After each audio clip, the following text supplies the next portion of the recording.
Imagine discovering that your entire life has been observed through a one-way mirror and you're just now noticing the glass. For 70 years, we've wondered why the universe seems empty despite containing billions of potentially habitable worlds. We call this the Fermi Paradox, the great silence that surrounds our planet. But what if the silence was never empty? What if it was careful? Right now, something called 3I-ATLAS is racing through our solar system with chemistry that shouldn't exist, timing that seems too convenient, and behavior that's making scientists whisper uncomfortable questions. Stay until the end to discover why this cosmic visitor might prove we're being studied by intelligences who prefer to watch from the shadows. Part 1. The Silence of the Stars. Picture this. 400 billion stars, 400 billion suns, each potentially warming worlds of their own. In our galaxy alone, we're talking about planetary systems numbering in the trillions. Rocky worlds, gas giants, moons with subsurface oceans. The mathematics of possibility stretches beyond comprehension. And yet, nothing. No signal, no message, no hello, echoing across the cosmic dark. This is the Fermi Paradox, named after physicist Enrico Fermi, who posed a deceptively simple question during a 1950 lunch conversation. Where is everybody? It's a question that should keep you awake at night, though tonight we'll let it gently carry you towards sleep instead. Consider the arithmetic for a moment. Our galaxy formed roughly 13 billion years ago. Earth took 4.5 billion years to develop complex life, and just a few million more to produce a species capable of sending radio waves into space. If similar processes occurred elsewhere, even on just a tiny fraction of those trillions of worlds, we should be swimming in alien chatter by now. But we're not. The silence is so profound that scientists have proposed only 3 reasonable explanations. First, intelligent life might be extraordinarily rare. Perhaps we're the cosmic lottery winners, the one in a trillion accident that somehow stumbled into consciousness and technology. It's a lonely thought, but statistically possible. Second, maybe civilizations tend to vanish. They reach a certain level of development and then something happens. Nuclear war, climate collapse, artificial intelligence gone wrong. Some universal stumbling block that claims every species right before they learn to reach for the stars. Scientists call this the Great Filter, a cosmic sieve that catches civilizations just as they're getting interesting. Or third, and this is where things get intriguing, they're out there but they're keeping quiet. Maybe there's a galactic ethics code, a universal prime directive that forbids interference with developing worlds. The zoo hypothesis suggests we're living in a carefully maintained preserve, observed but not contacted. Or perhaps the universe operates under darker rules, where broadcasting your location is tantamount to painting a target on your world. Speak up, and something hungry might come calling. But here's what most people don't realize. The game has changed. We're not just listening anymore. Every night, automated telescopes sweep the sky, digital sentinels scanning for anything unusual, anything out of place. The Asteroid Terrestrial Impact Last Alert System, ATLAS, operates 4 telescopes across the globe, photographing the entire visible sky every 48 hours. They're looking for asteroids, of course, rocks that might threaten our world, but sometimes they find something else entirely. Sometimes they find visitors from the space between the stars. In recorded history, we've confirmed only 3 objects from beyond our solar system. 3 wanderers that originated somewhere else entirely, travelled for millions or billions of years through the interstellar void, and happened to pass close enough for us to notice. The first was discovered in 2017, the second in 2019, the third arrived this year. And unlike its predecessors, this one is behaving in ways that make scientists whisper among themselves in conference hallways. Ways that might, just might, offer a clue to the great silence that surrounds us. Tonight, we're going to follow this cosmic visitor on its journey through our solar system. We'll examine the evidence with the careful eye of science, but we'll also dare to ask the questions that linger at the edges of respectable research. Could this wanderer from the dark be natural? Almost certainly. Could it be something more? Well, that's what makes for interesting conversations. We'll explore the mystery in 3 acts. First, the arrival and discovery of our enigmatic visitor. Then, a survey of the cosmic puzzle that is the Fermi Paradox itself. And finally, we'll consider what it might mean for science, for humanity, for our place in the universe, if this wanderer carries secrets from the stars. So, settle back. Let your mind drift outward, past the moon, past the planets, to the space between solar systems where ancient travellers make their slow way toward distant suns. The universe is about to tell us a story. Whether it's a story of ice and rock and natural physics, or something altogether more extraordinary, remains to be seen. But either way, the silence of the stars has been broken by the arrival of something wonderful and strange. Part 2. The visitor called 3I-ATLAS. Every few years, if we're lucky, the universe delivers a gift from the cosmic deep, not wrapped in ribbons but cloaked in ice and dust, travelling faster than anything gravitationally bound to our sun should ever move. On July 1st, 2025, one of those gifts arrived. Its name is as bureaucratic as government paperwork: 3I-ATLAS, formerly designated C, divided by 2025 N1. The 3I means it's the third confirmed interstellar object we've ever seen. ATLAS credits the survey telescope that first spotted it, scanning the southern sky from Chile with the patient persistence of a digital bloodhound. The formal designation follows astronomical convention, the year, the half-month of discovery, and a sequence number that marks it as the first such object found in that particular 2-week window. But names matter less than what this thing represents: a messenger from somewhere else entirely. The discovery came during routine observations, the kind of methodical sky patrol that happens every clear night around the world. ATLAS, with its 4 wide-field telescopes, photographs the entire visible sky every 2 days, comparing each image against previous ones, looking for anything that moves. Most of the time, they find asteroids, chunks of rock orbiting our sun in predictable patterns. Sometimes they find comets, dirty snowballs following elliptical paths that carry them from the outer reaches of our solar system to the inner warmth, then back again. But on that July night, something different appeared in the data. An object moving too fast, in the wrong direction, on a trajectory that broke all the rules. You see, everything in our solar system is gravitationally bound to the Sunday asteroids, and comets might swing out to incredible distances, but they're still prisoners of our star's gravity well. Their orbits are ellipses, closed curves that bring them back again and again, sometimes over millions of years, but always eventually returning home. This thing was different. Its path through space was hyperbolic, an open curve that would carry it through our solar system exactly once, never to return. It was moving roughly 19 kilometers per second relative to our sun, fast enough to escape our gravitational embrace entirely. That speed, that trajectory, could only mean one thing: it came from interstellar space, and it's heading back there. Think of it as a cosmic highway traveller, briefly exiting at our solar system for fuel and snacks before merging back onto the interstellar interstate. Except this traveller has been on the road for millions, possibly billions, of years. The mathematics of its journey are staggering. Based on its current trajectory, we can backtrack its path through the galaxy. This wanderer likely originated from the direction of the constellation Lynx, though pinpointing its exact stellar neighbourhood is impossible after so much time and distance. It may have been ejected from its birth system by gravitational interactions with giant planets, or perhaps its parent star went through death throes that sent chunks of itself spinning into the void. Either way, it's been travelling through the space between stars longer than complex life has. Existed on Earth. As October approaches, 3I-ATLAS is heading toward its closest approach to our Sun, what astronomers call perihelion. On October 29th or 30th, depending on precise timing calculations, it will reach its minimum distance of about 1.4 astronomical units from our star.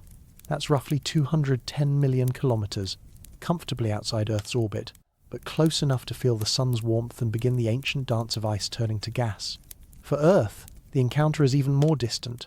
Our visitor will pass no closer than 1.8 astronomical units from our world, about 270 million kilometres, or roughly 170 million miles.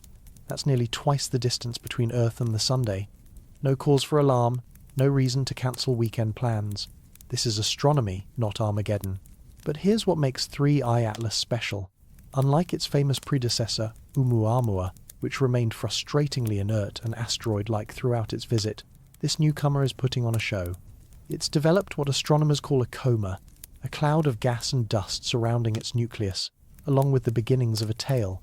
Classic comet behavior, the kind of activity that happens when ancient ices warm in the sun's radiation and begin to sublimate directly from solid to gas. The ATLAS survey, which discovered our visitor, represents a revolution in how we watch the sky. 4 telescopes, in Hawaii, South Africa, Chile, and another in Hawaii, work together as a global network, each equipped with cameras capable of imaging enormous sections of sky in a single exposure. They're not looking for beauty, they're looking for change. Anything that moves, anything that brightens, anything that appears where nothing was before gets flagged for follow-up observation. It's this kind of systematic robotic vigilance that has changed our odds of catching interstellar visitors. Before automated surveys, we might have missed 3I-ATLAS entirely, or noticed it too late to gather meaningful data. Now, we can track these cosmic wanderers from the moment they become bright enough to detect until they fade back into the interstellar darkness. But as our instruments have grown more sophisticated, so have the mysteries they reveal. Because while 3I-ATLAS might look like a comet, it's beginning to behave in ways that make astronomers reach for their calculators with unusually furrowed brows. The universe, it seems, still has surprises to share. Part 3. A Growing Mystery.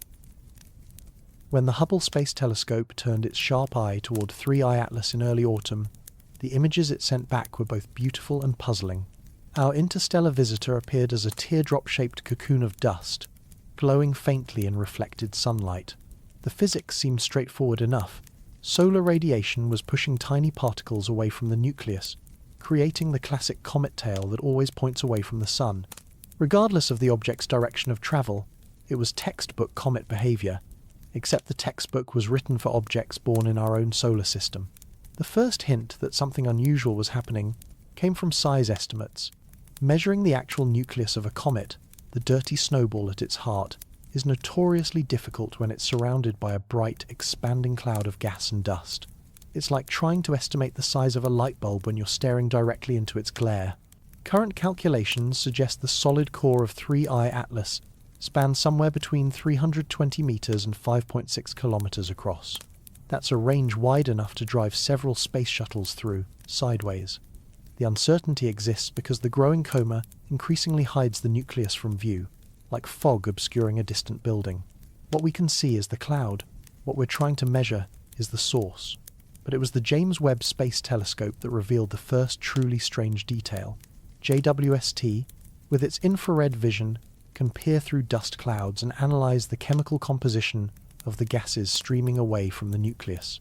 What it found was unexpected, an unusually high ratio of carbon dioxide to water vapor, about 8 parts CO, 2 to every 1 part H, 2O. Now, you might think, so what? It's a different mix of ingredients. But in the world of cometary science, ratios like this are nearly unprecedented. Most comets we've studied, including the previous interstellar visitor 2, I divided by Borisov, show much more water relative to carbon dioxide.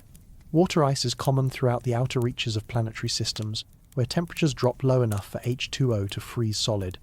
Carbon dioxide, however, freezes at even lower temperatures. To end up with such a CO2-rich composition, 3I-ATLAS would have had to form in an extremely cold environment, or perhaps suffered some kind of intensive radiation exposure that preferentially removed its water ice over millions of years of interstellar travel. The plot thickened in late August when ground-based telescopes began detecting hydrogen cyanide, HCN, in the comet's growing atmosphere. Now, before you start worrying about cosmic poison clouds, remember that we're talking about incredibly tiny amounts of gas spread across millions of cubic kilometers of space. The detection required sophisticated spectroscopy to identify the characteristic signature of cyanide molecules fluorescing in sunlight. What made this interesting wasn't the presence of cyanide. Many comets produce HCN as they warm up, but the timing. The gas appeared gradually, strengthening over several weeks as the comet drew closer to the sunday. It suggested that different types of ice were sublimating at different temperatures, like layers of an onion peeling away as our visitor entered warmer regions of space. By early September, something even more intriguing emerged. Hints of a greenish tint in some images of the comet's coma. Green comets aren't entirely unusual. The colour often comes from diatomic carbon molecules, C2, or sometimes from the same cyanide we'd already detected. but the specific source of 3I-ATLAS's green glow remained frustratingly unclear. Definitive spectroscopic confirmation of diatomic carbon would have to wait for more detailed observations. Meanwhile, a team of researchers submitted a preprint, an early research paper, not yet peer-reviewed, describing unusual polarization properties in light, reflecting from the comet's dust cloud. Polarization is a measure of how light waves are oriented, and it can tell us about the size, shape, and composition of dust particles. The preliminary results suggested something odd about the dust grains surrounding 3I-ATLAS, though exactly what remained unclear. Here's where we need to pump the brakes on speculation. Preprints are the academic equivalent of early drafts, important for sharing rapid results, but not yet vetted by the rigorous process of peer review. They represent hypotheses and preliminary data, not established facts. The polarization results, while intriguing, needed confirmation and careful analysis before drawing firm conclusions. What we definitely weren't seeing were the kinds of signals that would suggest artificial origin. No narrowband radio transmissions, no laser communications, no impossible maneuvers that would require rocket engines. The comet was following a perfectly natural trajectory dictated by gravity and the gentle pressure of solar radiation on its dust cloud. Scientists at NASA and elsewhere were quick to caution against leaping to extraordinary conclusions. Yes, 3I-ATLAS showed some unusual characteristics. Yes, it was behaving differently from solar system comets we'd studied before, but unusual and artificial are separated by a chasm of evidence that hadn't been bridged. The tendency to see patterns where none exist is a fundamental feature of human cognition. We're pattern-matching creatures, evolved to spot the tiger in the tall grass, even when it might just be shadows and wishful thinking. In astronomy, this instinct serves us well when identifying genuine phenomena, but it can also lead us astray when dealing with limited data and our own desire for cosmic significance. Still, there's something deliciously mysterious about an object that travels between the stars, carrying chemistry unlike anything in our local neighborhood. Even if 3I-ATLAS turns out to be entirely natural, which remains the most likely explanation, it represents a sample of materials from somewhere else entirely, a messenger carrying news of conditions in stellar nurseries we'll never visit, around stars we can barely see. But what if, just for the sake of argument, we wanted to imagine something more deliberate behind its journey? What signs would we look for? What evidence would convince us we were dealing with intelligence rather than ice? Part 4. Signs of intelligence. If you were an alien intelligence planning to study a solar system undetected, how would you do it?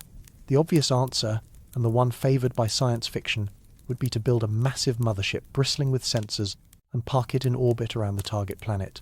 But that approach has a fatal flaw. It's rather hard to miss. A more subtle strategy might involve what researchers call lurker probes, artificial objects designed to blend in with natural phenomena. They'd be patient, quiet, and clever enough to masquerade as something ordinary, like, perhaps, a comet. This is pure speculation, of course. But it's not entirely unscientific speculation. The search for technosignatures, evidence of alien technology, has become a legitimate field of astronomical research, and interstellar objects, rare and exotic, represent natural candidates for closer scrutiny. So what would we look for in a genuine artificial visitor? First, anomalous accelerations. Any object moving through space is subject to predictable forces. Gravity, from the sun and planets, plus the gentle radiation pressure that pushes on dust and gas. If something were changing course without an obvious physical cause, speeding up, slowing down, or changing direction in ways that couldn't be explained by natural forces, that would raise serious questions. The previous interstellar visitor, Oumuamua, actually showed exactly this kind of behaviour. As it flew past the Sun in 2017, it accelerated slightly in a direction that couldn't be entirely explained by gravity alone. The effect was small but measurable, and it sparked years of scientific debate. Natural explanations exist, outgassing from hidden ice deposits, or even the possibility that Oumuamua was a fragment of solid hydrogen, but consensus remains elusive. Second, coordinated maneuvers. If an object were making purposeful changes to its trajectory, especially in response to planetary positions or solar activity, that would be difficult to explain naturally. Comets can show sudden changes in brightness or gas production as different types of ice are exposed to sunlight, but controlled course corrections would be another matter entirely. Third, structured emissions. Any advanced probe would presumably need to communicate with its builders, either to send back data or receive new instructions. We'd expect to see narrowband radio signals, laser communications, or other forms of artificial transmission. These would stand out against the broadband background of natural cosmic noise, like a violin solo in a thunderstorm. Fourth, thermal anomalies. Powered equipment generates waste heat, even in the cold of space. If something were running active sensors, computers, or communication systems, it would glow faintly in infrared wavelengths. Space telescopes equipped with thermal imaging could potentially detect artificial heat sources against the cold background of space. So far, 3I-ATLAS has shown none of these smoking gun indicators. Its trajectory follows the laws of celestial mechanics with boring predictability. No radio telescopes have detected artificial signals. No thermal cameras have spotted mysterious heat sources. If this is a probe, it's either powered down, extraordinarily well disguised, or operating in ways we haven't thought to monitor. But that doesn't stop us from examining the unusual features it does display. The polarization measurements, still awaiting peer review, suggest something odd about the dust particles in its coma. The chemical composition, dominated by carbon dioxide, differs significantly from typical solar system comets. Even the apparent sunward glow, brightness on the side facing our star, could be interpreted as evidence of active processes rather than simple thermal heating. Of course, each of these features has potential natural explanations. Polarization depends on dust, grain size and composition, which could vary dramatically between different stellar nurseries. Chemical ratios reflect formation conditions and the long journey through interstellar space. Sunward brightness can result from complex gas and dust dynamics. As a comet approaches perihelion, NASA scientists have been admirably careful to emphasize these natural alternatives. In a field where extraordinary claims require extraordinary evidence, they're right to counsel patience and skepticism. The history of astronomy is littered with initially mysterious phenomena that yielded to mundane explanations once better data became available. But here's the fascinating thing about technosignature research. Even negative results teach us something valuable. Every natural explanation we confirm, every ordinary comet we identify, helps us understand what genuine anomalies would look like. We're building a baseline of normal behavior against which truly unusual objects would stand out like cosmic sore thumbs. 2I divided by Borisov, the previous interstellar comet, provided exactly this kind of control case. It behaved like a perfectly prover. Ordinary comet throughout its visit, standard chemical composition, predictable brightening, normal dust production. If all interstellar visitors are variations on the same natural theme, then genuinely artificial objects should be recognizably different. Of course, there's another possibility we haven't considered yet. What if intelligence doesn't look like what we expect?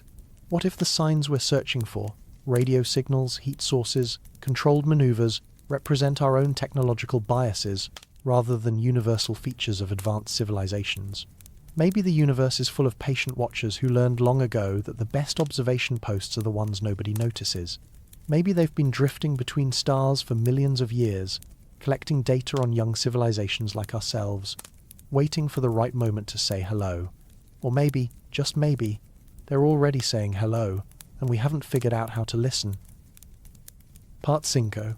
First suspicion, watching us. Imagine you're walking through an African game preserve, and you notice something odd. The animals seem unusually calm. Predators ignore prey. Territorial disputes are minimal. Everything appears almost managed. You might begin to suspect that this isn't truly wild nature, but rather a carefully maintained environment where some unseen intelligence has established rules to keep the peace. Welcome to the zoo hypothesis, one of the more intriguing attempts to explain why the universe seems so quiet despite its obvious potential for life. The idea, first proposed in 1973 by MIT radio astronomer John Ball, suggests that advanced alien civilizations might operate under a galactic version of the Prime Directive. Just as we try to minimize our impact on wildlife preserves and indigenous cultures, perhaps spacefaring species have agreed to leave, developing civilizations alone. We're not being ignored, we're being protected. Under this scenario, Earth exists in a kind of cosmic nature preserve. We're free to evolve, to develop our own technology, to make our own mistakes, without interference from older, wiser civilizations. They watch from a respectful distance, taking notes, perhaps occasionally placing subtle limits on our expansion but never directly intervening. It's an appealing idea, especially when you consider the alternative possibilities. If the galaxy were truly wild, a free-for-all of competing civilizations, then younger species like ourselves might not survive their first contact with more advanced neighbors. The zoo model suggests a universe governed by ethics and restraint, where power comes with responsibility. But how would such a system work in practice? How do you monitor a civilization without being detected? One possibility involves what researchers call lurker probes, artificial objects placed in strategic locations to observe and report back to their builders. These wouldn't need to be massive constructions bristling with obvious technology. The most effective surveillance satellite would be the one that looked completely natural.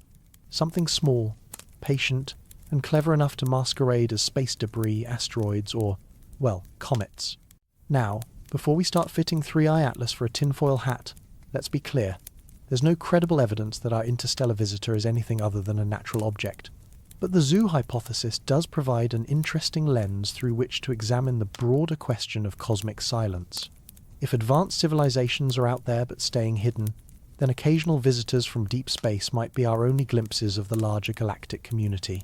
The beauty of using interstellar objects as camouflage is that they're naturally rare and exotic.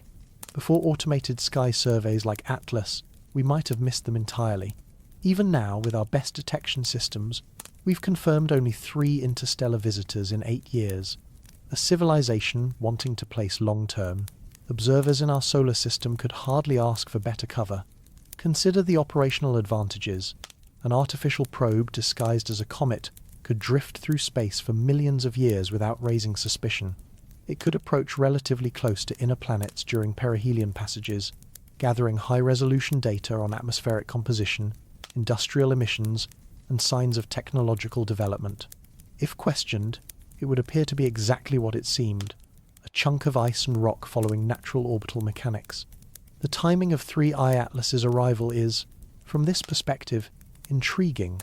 We're living through what might be called humanity's great broadcasting period, the era when our radio and television signals first began leaking into space at detectable levels. We've also recently entered the space age, developed nuclear weapons, and begun serious discussions about interstellar travel. If you were monitoring a developing civilization, now might be an excellent time to take a closer look. But let's inject some healthy skepticism into this speculation. The Vera Rubin Observatory, currently under construction in Chile, will soon begin the legacy survey of space and time, a decade-long project that will photograph the entire southern sky every few nights. Current estimates suggest LSST could detect dozens or even hundreds of interstellar objects per year once it reaches full operation. If most of these turn out to be natural comets and asteroids, then 3I-ATLAS becomes considerably less special, just one sample from the ongoing exchange of material between stellar systems. The galaxy is probably full of ejected planetesimals drifting between stars, and we're only now developing the instruments sensitive enough to spot them regularly. The zoo hypothesis also faces a more fundamental challenge, the problem of consensus. For such a system to work, all spacefaring civilizations would need to agree to the same ethical framework. A single, aggressive species, the galactic equivalent of poachers, could disrupt the entire preserve. The fact that we haven't been contacted or conquered might simply mean that aggressive species are rare, not that protective species are common. Still, there's something almost comforting about the zoo model. It suggests we're not alone, but it also implies we're safe. Our cosmic neighbours, in this scenario, are patient gardeners rather than hungry predators. They're watching our development with the same mixture of concern and fascination that we feel when observing a nest of baby birds. Of course, there's a darker interpretation of cosmic silence. What if civilizations stay quiet not out of benevolence, but out of fear? What if the universe operates under harsher rules, where broadcasting your location is equivalent to painting a target on your world? This brings us to another possibility entirely, one that views interstellar space not as a peaceful preserve, but as a hunting ground where only the silent survive. But that's a story for the next chapter of our journey. For now, as 3I-ATLAS continues its quiet passage through our solar system, we're left with questions rather than answers. Are we witnessing the arrival of a natural visitor carrying samples from alien worlds? Or are we being studied by intelligence so subtle that we can't quite convince ourselves it exists? The universe, it seems, prefers to keep its secrets, at least for now. Part 6. The Great Silence Explained. Let's step back from our mysterious visitor for a moment and consider the bigger picture. The Fermi Paradox isn't just about one unusual comet. It's about the profound disconnect between what we'd expect from a galaxy teeming with life and what we actually observe. Nothing but cosmic silence. The numbers really are staggering when you sit down and work through them. Conservative estimates suggest our galaxy contains at least 100 billion stars. Many of these are similar to our Sun, burning steadily for billions of years. Recent discoveries by the Kepler Space Telescope and other planet-hunting missions suggest that roughly 1 in 5 Sun-like stars hosts an Earth-sized planet in its habitable zone, that sweet spot where liquid water can exist on the surface. Do the math, and you get roughly 10 billion potentially habitable worlds in our galaxy alone. Even if life is extraordinarily rare, arising on just one planet in a million, we should still have 10,000 civilizations in our cosmic neighborhood. But here's the kicker. Our galaxy is over 13 billion years old. Star formation began early in its history, meaning some stellar systems have had a several billion-year head start on us. If intelligent life developed elsewhere, even just 1% earlier than it did on Earth, those civilizations would have had tens of millions of additional years to develop technology, explore space, and leave detectable traces of their existence. With that much time, and that many potential starting points, the galaxy should be thoroughly explored by now. We should see signs of megastructures around distant stars, catch radio leakage from alien broadcasts, or at minimum detect the infrared waste heat from advanced civilizations consuming their star's energy output. Instead, we find silence. This cosmic quiet has spawned dozens of proposed solutions, but most fall into a few broad categories. Let's examine them like a detective reviewing case files, each offering a different answer to the central mystery. The rare Earth hypothesis suggests we're the winners of an incredibly unlikely lottery. Yes, planets are common, but Earth-like planets with stable climates, protective magnetic fields, large moons, and Jupiter-sized outer planets acting as cosmic vacuum cleaners might be extraordinarily rare. Add in the need for plate tectonics, the right atmospheric composition, and a host of other factors, and perhaps we're not just rare, we're unique. This solution has the advantage of requiring no assumptions about alien behavior or galactic politics. It simply proposes that the universe is harder to live in than we assumed, but it also implies a rather lonely cosmos, where consciousness might arise only once per galaxy, if at all. The Great Filter represents a more troubling possibility. Maybe intelligence isn't rare, but longevity, island. Perhaps there's some universal stumbling block that claims civilizations shortly after they reach technological adolescence. Nuclear weapons, climate change, artificial intelligence, or biotechnology gone wrong, some challenge that's simply too difficult for young civilizations to navigate. The terrifying version of this idea is that the filter lies ahead of us rather than behind us. Maybe developing spaceflight capabilities invariably leads to self-destruction. Maybe every civilization that reaches our current level of technological development has only decades or centuries left before something goes catastrophically wrong. But there are more optimistic interpretations of cosmic silence. Perhaps advanced civilizations simply have better things to do than broadcast their presence to the universe. Once you've solved the basic problems of energy, resources, and mortality, you might turn inward, exploring virtual realities, enhancing consciousness, or pursuing forms of art and philosophy that make interstellar communication seem primitive and pointless. This leads us to what we might call the transcendence hypothesis, the idea that sufficiently advanced civilizations graduate to forms of existence we wouldn't recognize as technological. They become something like cosmic hermits, so focused on internal development that they have little interest in galactic politics or exploration. Alternatively, maybe they're out there but staying deliberately quiet. The zoo hypothesis suggests benevolent supervision, older civilizations maintaining a hands-off policy toward younger species like ourselves. It's comforting to imagine wise, patient gardeners tending to the galaxy's development, but it requires remarkable restraint and consensus among species that might have very different values and motivations. The dark forest hypothesis offers a grimmer take on deliberate silence. Proposed by Chinese science fiction author Liu Cixin, it suggests that the universe operates under the logic of a dark forest, where revealing your location brings swift destruction from competitors. Every civilization faces a terrible choice: remain hidden and survive, or broadcast your presence and risk annihilation by someone more powerful. Under this model, the galaxy could be full of civilizations, all hiding in fearful silence, afraid to make the first move that might expose them to cosmic predators. It's a paranoid universe, where first contact means first strike capability. Then there are the technical solutions, possibilities that focus on how we're searching rather than what we might find. Maybe alien communications use technologies we haven't invented yet, quantum entanglement, gravitational waves, or forms of physics we don't yet understand. We're like someone trying to detect cell phone conversations using a telegraph key, looking for the right thing in the wrong way. Or perhaps the signals are there, but they're brief, directional, or encoded in ways that make them nearly impossible to distinguish from natural phenomena. A truly advanced civilization might use communication methods so efficient that their signals would be invisible to anyone lacking the proper decoding algorithms. This is where our interstellar visitors become particularly interesting.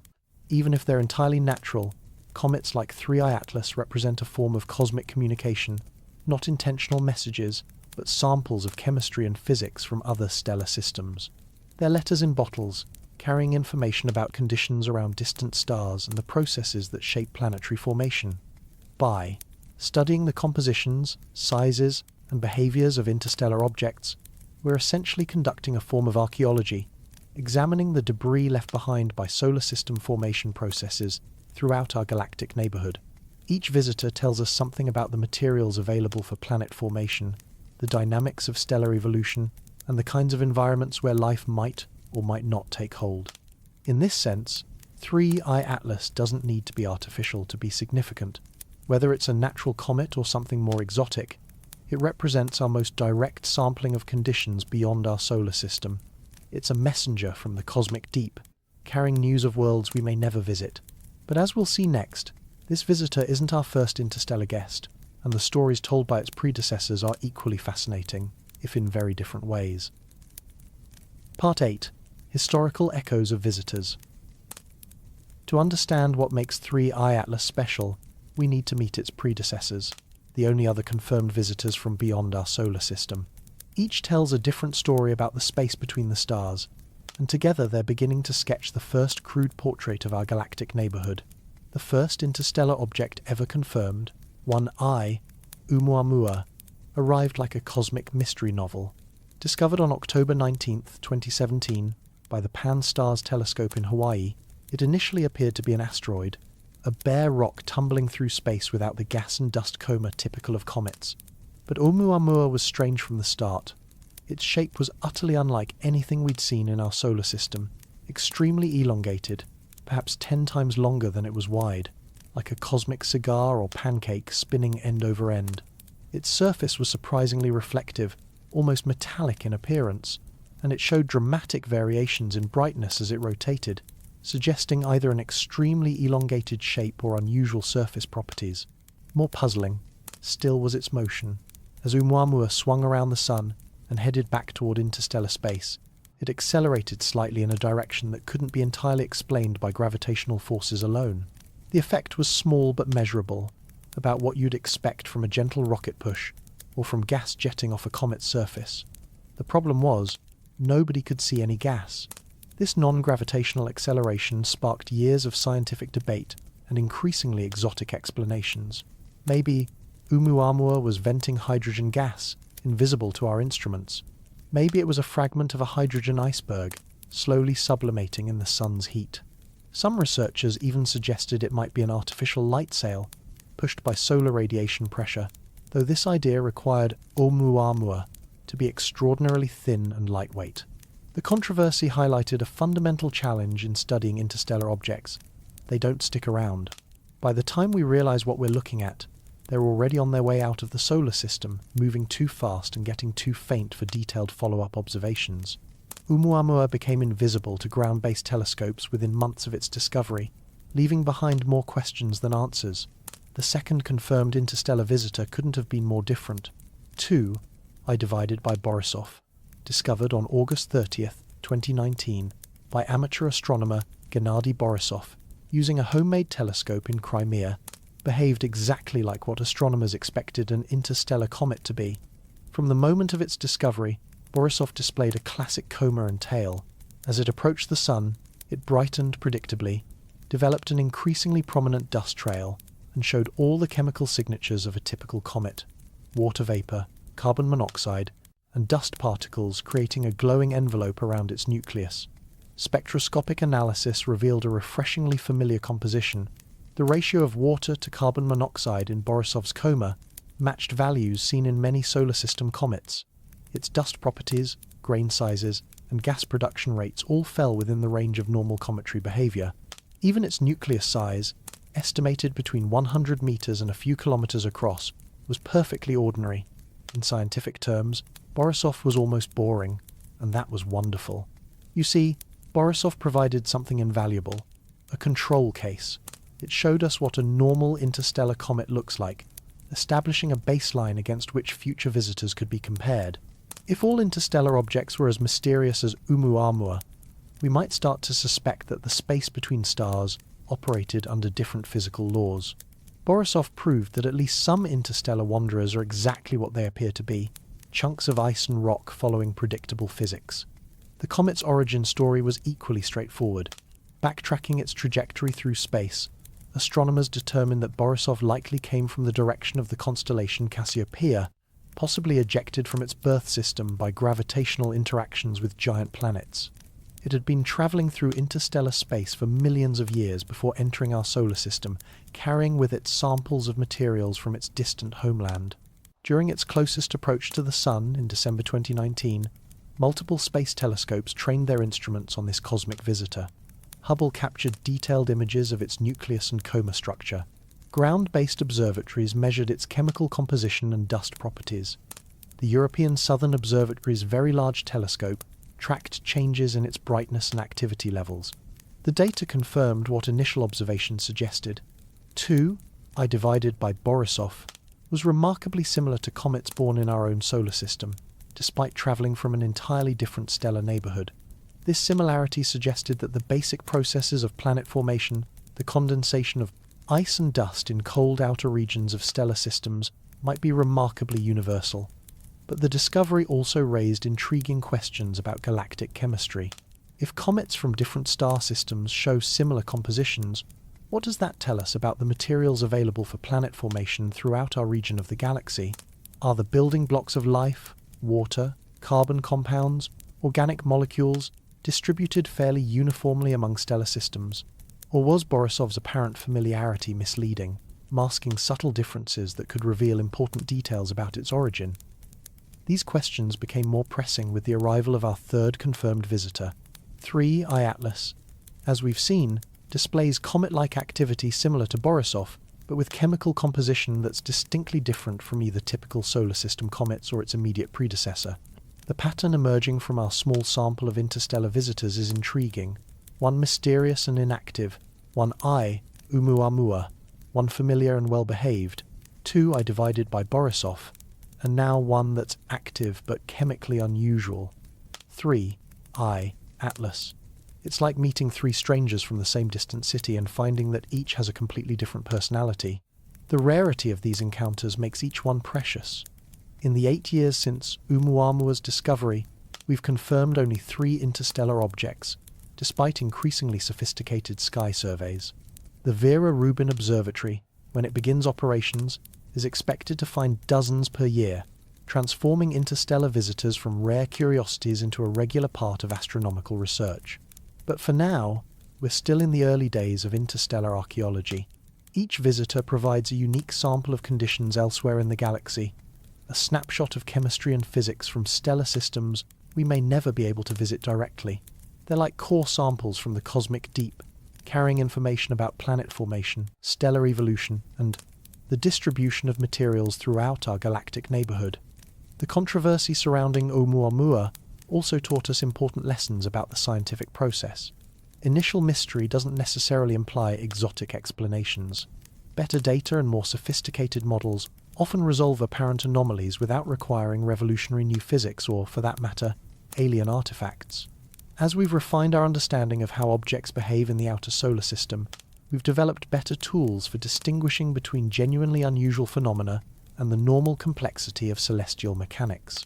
Non-gravitational accelerations, for instance, can result from several natural processes: asymmetric outgassing, changes in shape due to sublimation, or even the gradual loss of surface material under solar heating. This improved understanding makes the features of 3I-ATLAS more interesting, not less. Its unusual chemical composition can't be easily dismissed as an observational artifact or modelling error. The high ratio of carbon dioxide to water vapour represents a genuine difference from both solar system comets and 2I divided by Borisov. Whether this difference reflects formation conditions in its birth system, modifications during its long journey through interstellar space, or something else entirely remains an open question. But it's exactly this kind of question that makes interstellar visitors so valuable for astronomy. They provide natural experiments in comparative planetology, allowing us to study the results of planet formation processes under different conditions and in different environments. And occasionally, they force us to confront more speculative possibilities. If intelligence were watching our solar system, how would it do so without being detected? Part 9. Evidence of the Watcher. Let's examine the evidence surrounding 3I-ATLAS with the methodical care of investigators processing a crime scene, not because we suspect criminal activity, but because extraordinary claims require extraordinary scrutiny, and some of the claims swirling around our interstellar visitor have been quite extraordinary indeed. First, the polarization measurements.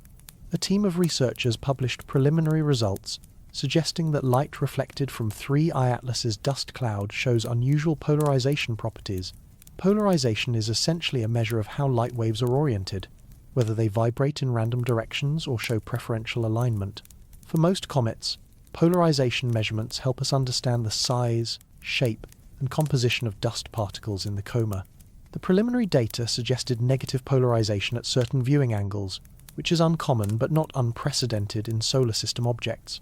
What made it interesting was how different the pattern appeared compared to typical comets.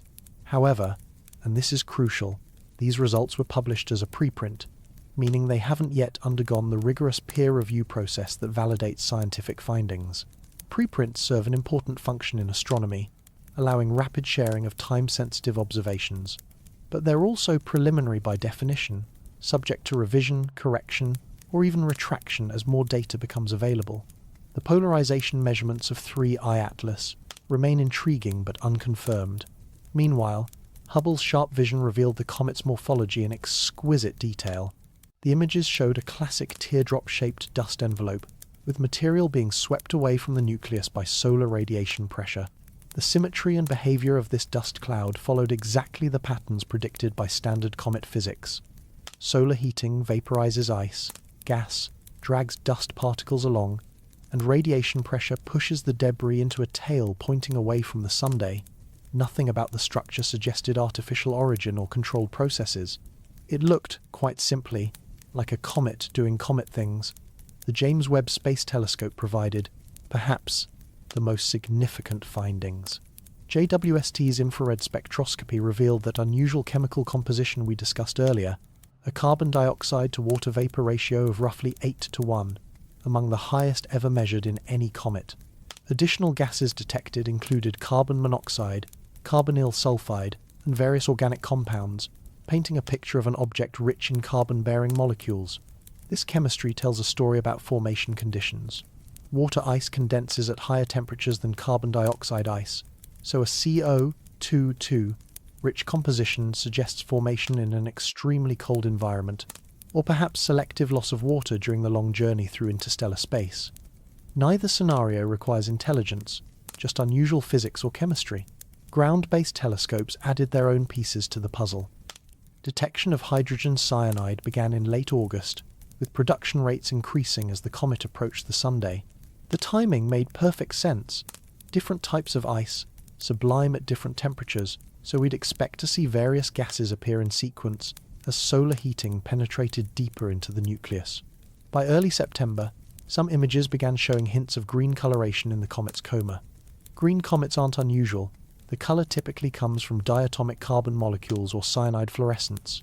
But definitive identification of the specific molecules responsible required more detailed spectroscopy than was initially available.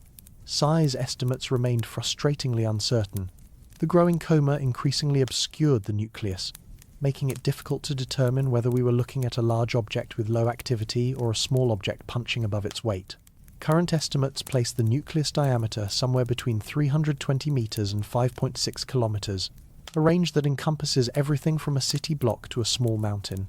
Now, here's where we need to address some of the more sensational claims that appeared in media coverage. Various outlets suggested that 3I-ATLAS was half the size of the Sun, or showed other impossible characteristics. These claims appear to have confused the size of the comet's expanding coma, which can indeed grow to enormous dimensions, with the size of the solid nucleus at its center. The coma is mostly empty space, with tiny dust particles scattered throughout.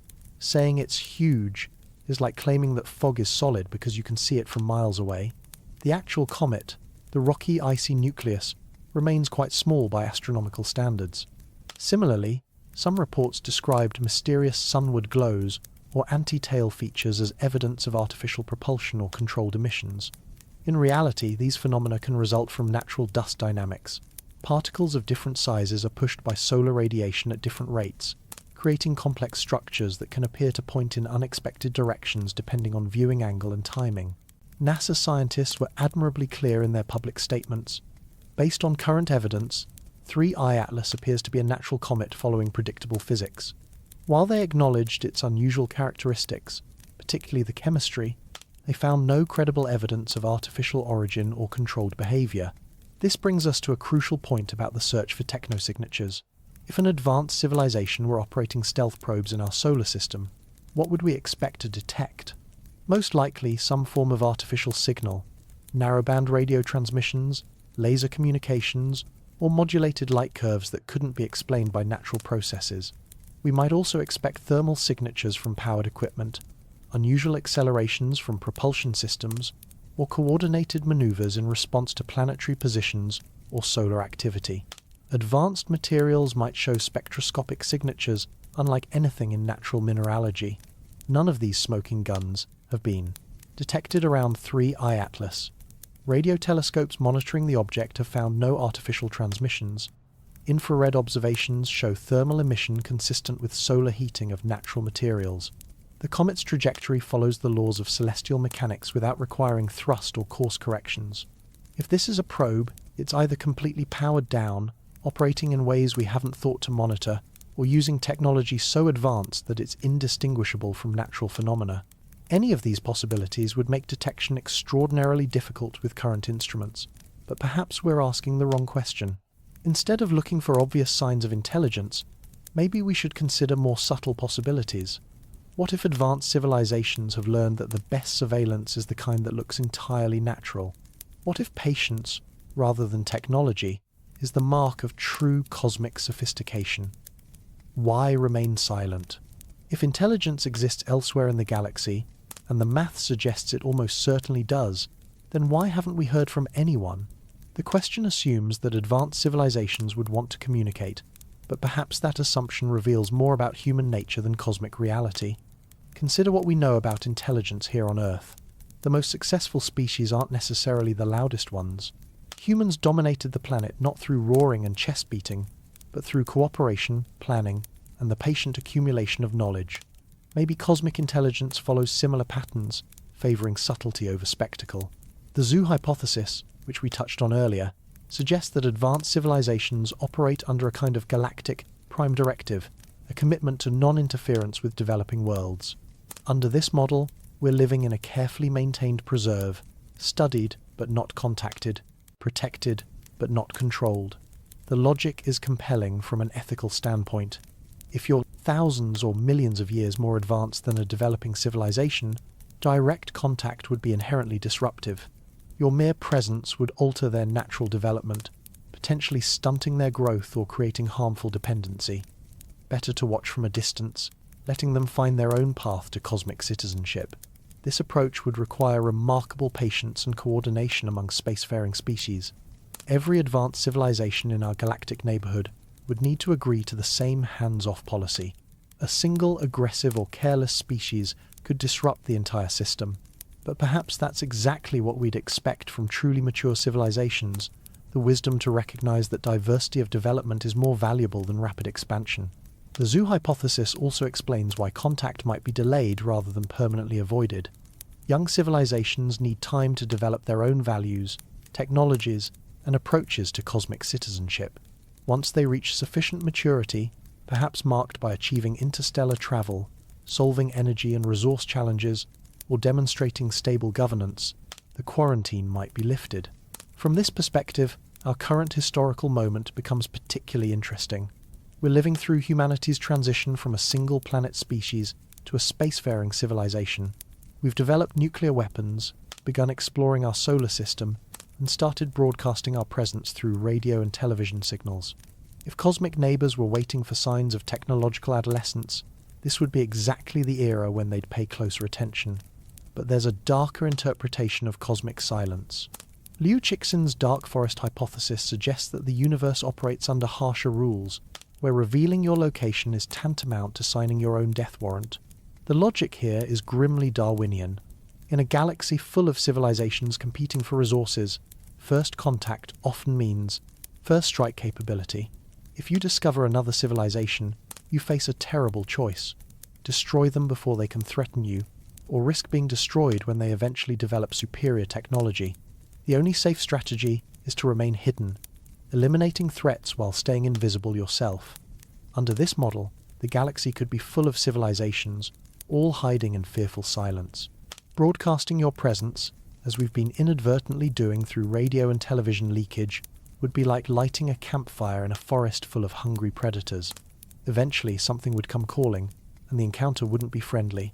The dark forest hypothesis explains not just silence, but active elimination of detected civilizations. Any species that reveals itself through radio signals, megastructures, or other detectable activities gets added to someone else's target list. The universe becomes a cosmic horror story, where paranoia is the price of survival. Both hypotheses, benevolent zoo and malevolent forest, make testable predictions about what we might observe. Zookeepers might use subtle surveillance methods, like natural-looking probes disguised as asteroids or comets.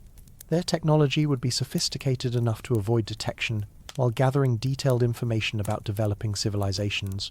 Dark forest predators, on the other hand, might focus on rapid detection and elimination systems. They'd want to identify emerging civilizations as quickly as possible before those civilizations could develop defensive capabilities or escape to other star systems. Neither scenario provides much comfort for a young civilization like ourselves. Zoo dwellers face an indefinite period of isolation and uncertainty, never knowing when or if contact will be permitted. Dark forest inhabitants live under constant threat of annihilation from neighbours they can't see or predict. But there are other possibilities that don't require either benevolent, supervision, or malevolent competition. Maybe advanced civilizations simply have better things to do than worry about galactic politics. Consider the trajectory of human interests over recorded history. Our ancestors were primarily concerned with immediate survival, finding food, avoiding predators, securing shelter.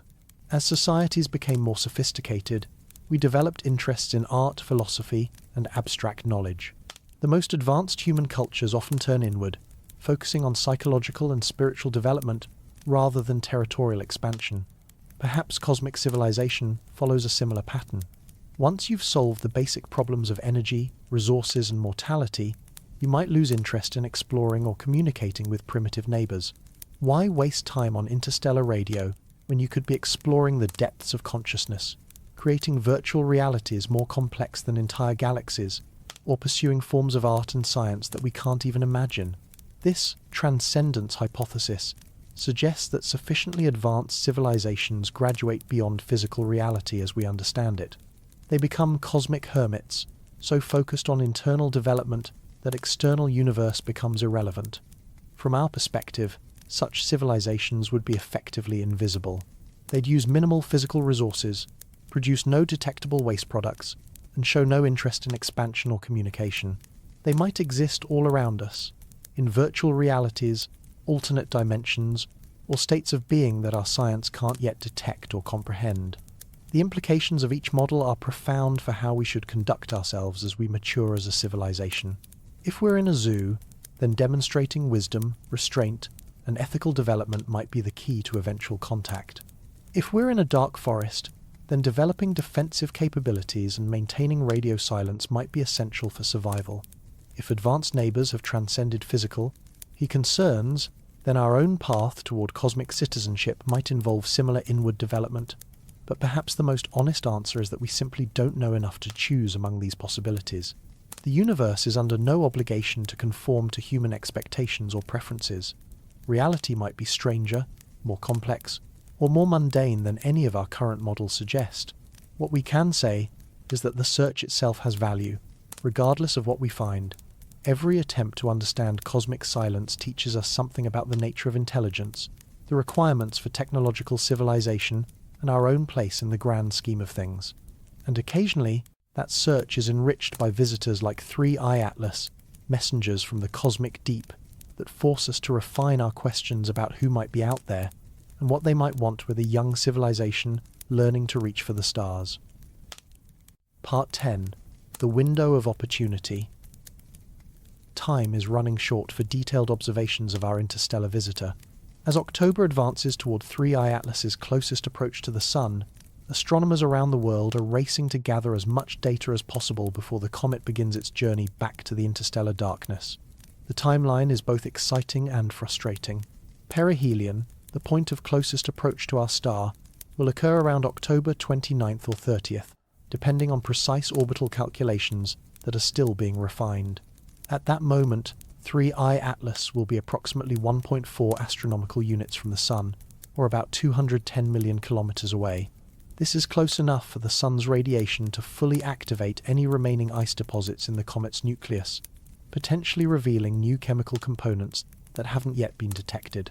Different types of ice, sublime at different temperatures, so perihelion passage often brings surprises, as deeper layers of the nucleus are exposed to solar heating for the first time. For Earth-based observers, the geometry becomes increasingly favorable through October. While 3I-ATLAS will never approach closer than 1.8 astronomical units from our planet, a comfortably safe distance of roughly 270 million kilometers, this represents the optimal balance between proximity and observing conditions. The comet's apparent brightness is expected to peak around perihelion, though predictions remain uncertain. Current estimates suggest it will reach somewhere between 8th and 10th magnitude, far too faint for naked eye observation, but well within range of moderate-sized telescopes. Amateur astronomers with decent equipment and dark skies might be able to spot it as a fuzzy star-like object, though the real scientific value lies in professional observations using sophisticated instruments. Multiple space-based observatories are coordinating their efforts to maximize scientific return during this narrow window of opportunity. The Hubble Space Telescope continues to monitor the comet's morphological evolution, tracking changes in the size and structure of its coma as gas production varies with solar heating. These observations help astronomers understand the nucleus composition and how material is being lost as the comet approaches the Sunday. The James Webb Space Telescope provides unparalleled infrared spectroscopy, capable of detecting trace gases that might be invisible to ground-based instruments.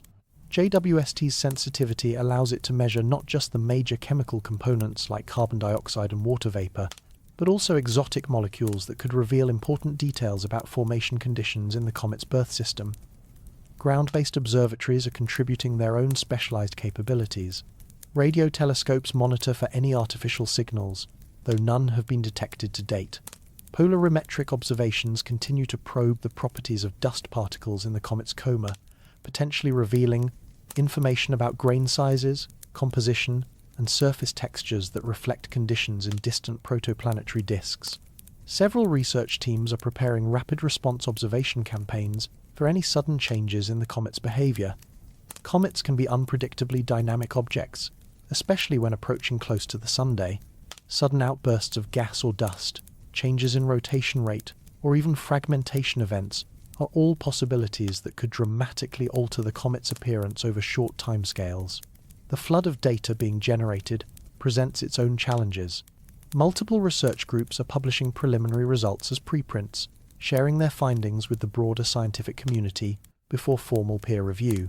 This approach allows for rapid dissemination of time-sensitive observations, but it also means that early results should be interpreted cautiously until they've undergone rigorous scientific scrutiny. The peer review process, while essential for validating scientific findings, typically takes months to complete. By the time formal papers are published, 3I-ATLAS will likely have faded beyond the detection limits of most telescopes. This creates tension between the need for rapid sharing of results and the requirement for careful verification of claims. Looking toward the future, observations of 3I-ATLAS are providing valuable experience for studying the much larger population of interstellar objects that will be discovered by next-generation surveys. The Vera Rubin Observatory, currently under construction in Chile, is expected to begin operations within the next few years. Its large synoptic survey telescope will photograph the entire southern sky every few nights, potentially detecting dozens of interstellar visitors annually. This dramatic increase in discovery rate will transform interstellar objects from rare curiosities into a regular subject of astronomical research. We'll be able to study them statistically, looking for patterns in their compositions, sizes, and behaviors that could reveal important information about planet formation processes throughout the galaxy. The Nancy Grace Roman Space Telescope, scheduled for launch later this decade, will add infrared capabilities that complement ground-based surveys. Its wide-field observations will be particularly valuable for detecting faint interstellar objects and tracking their evolution over time. But these future capabilities make current observations of 3I-ATLAS all the more precious. We're still in the era when each interstellar visitor represents a significant scientific event, deserving of intensive study with our best available instruments. The detailed characterization we're conducting now will provide baseline data for understanding the broader population of objects we expect to discover in coming years. There's also the possibility, remote but tantalizing, that 3I-ATLAS might reveal something genuinely unexpected during its perihelion passage.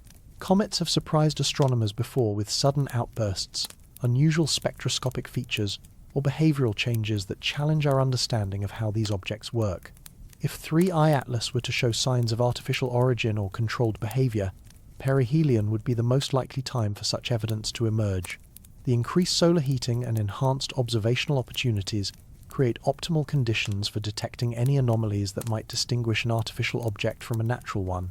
Of course, the most probable outcome remains that 3I-ATLAS will continue to behave like an unusual but entirely natural comet.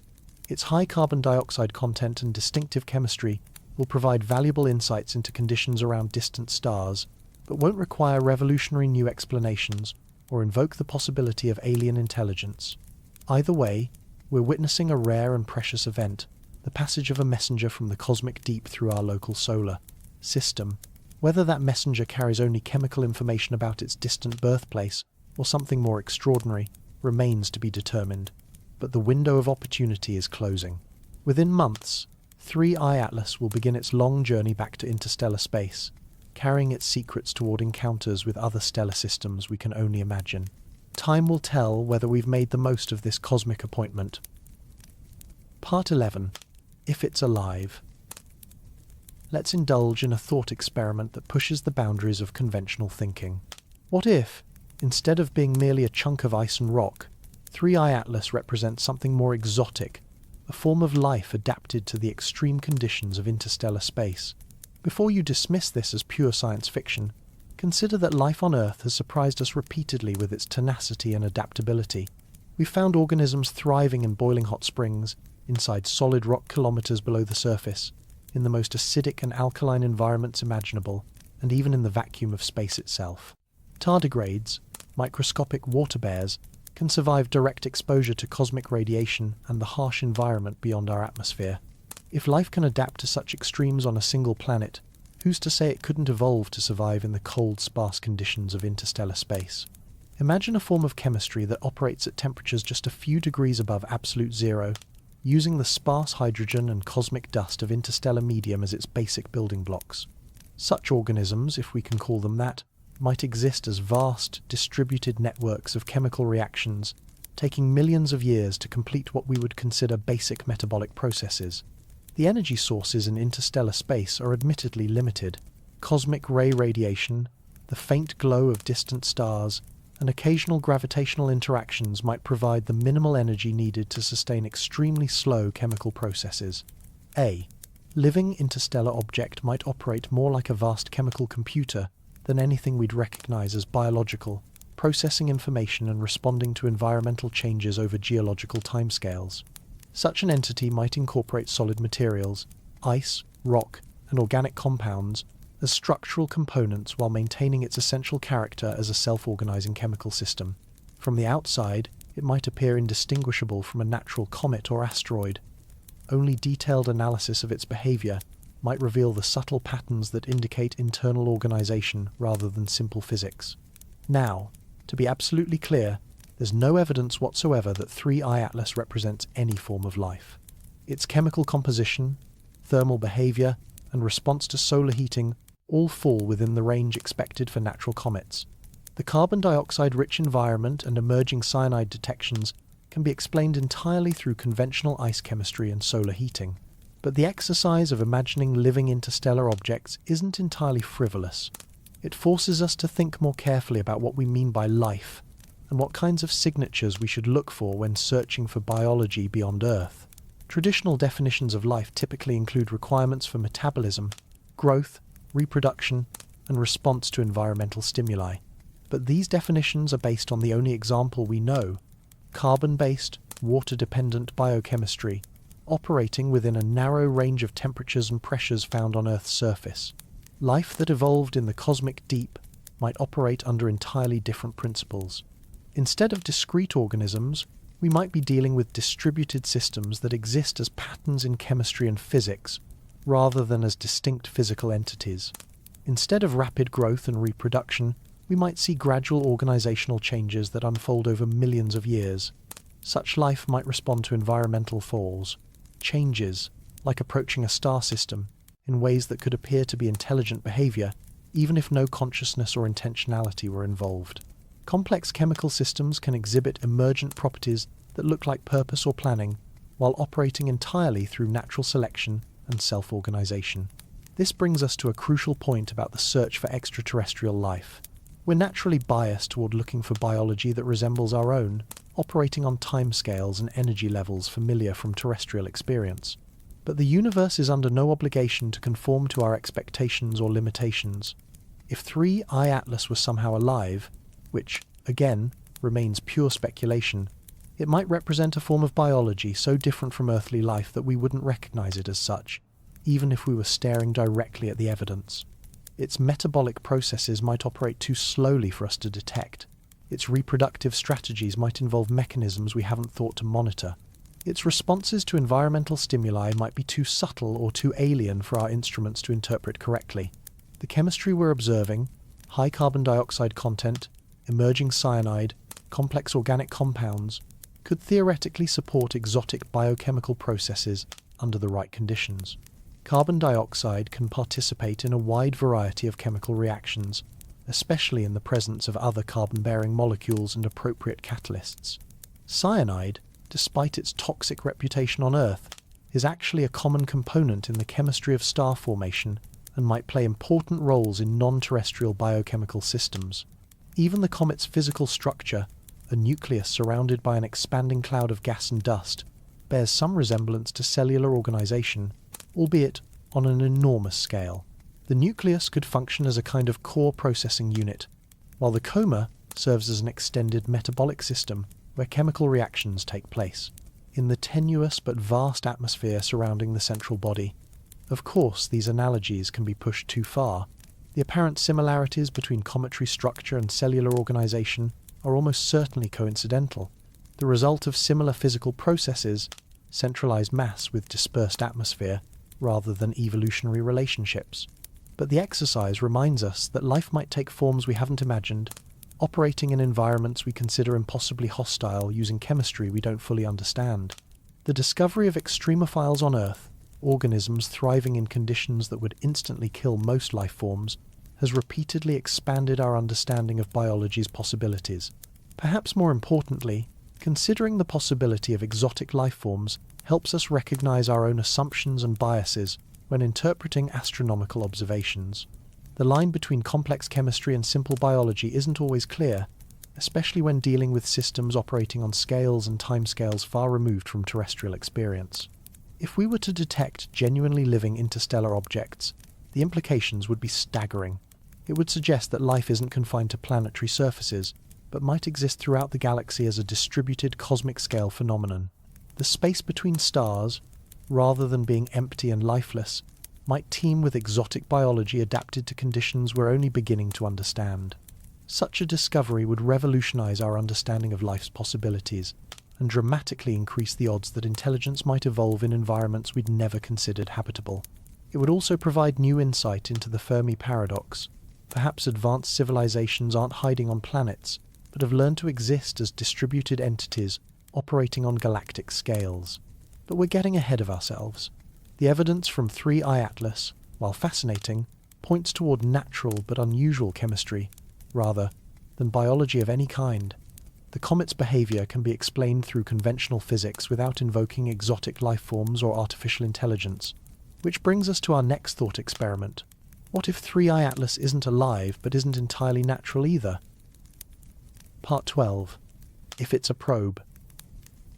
The concept of interstellar probes disguised as natural objects has a long and respectable history in both scientific speculation and science fiction. The idea is elegantly simple. If you want to study a developing civilization without being detected, you design your surveillance equipment to look like something completely ordinary. A comet makes perfect camouflage. It's expected to be inactive during most of its journey through space, becoming active only when heated by solar radiation. It follows predictable orbital mechanics.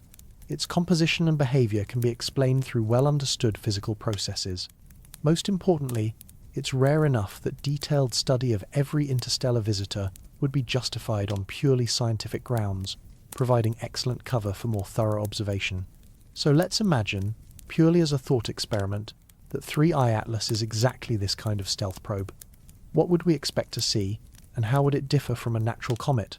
First, consider the operational requirements. A probe designed to study our solar system would need sensors capable of analyzing planetary atmospheres, detecting industrial emissions, and measuring electromagnetic radiation from technological civilizations. It would need data storage systems to record observations over potentially decades or centuries. It would need communication systems to transmit findings back to its builders, though these transmissions might be delayed until the probe reached a safe distance from the target system. All of this equipment would require power. Solar panels could provide energy when close to a star, but would be useless during the long journey through interstellar space. Nuclear power sources might be necessary, but would generate detectable heat signatures. The most sophisticated approach might involve some form of highly efficient energy storage or conversion system that we haven't yet developed. The probe would also need to maintain its disguise throughout its mission. This means behaving exactly like a natural comet when observed with contemporary instruments, while secretly conducting much more detailed observations than any comet should be capable of making. Now, what signs might betray such a sophisticated deception? The most obvious signature would be artificial transmissions. Any probe would presumably need to communicate with its builders, either to receive new instructions or to transmit collected data. These signals might be highly directional, transmitted only when the probe is oriented correctly relative to its home system, or they might use communication technologies we don't yet understand. We might also expect to see subtle deviations from purely natural behavior.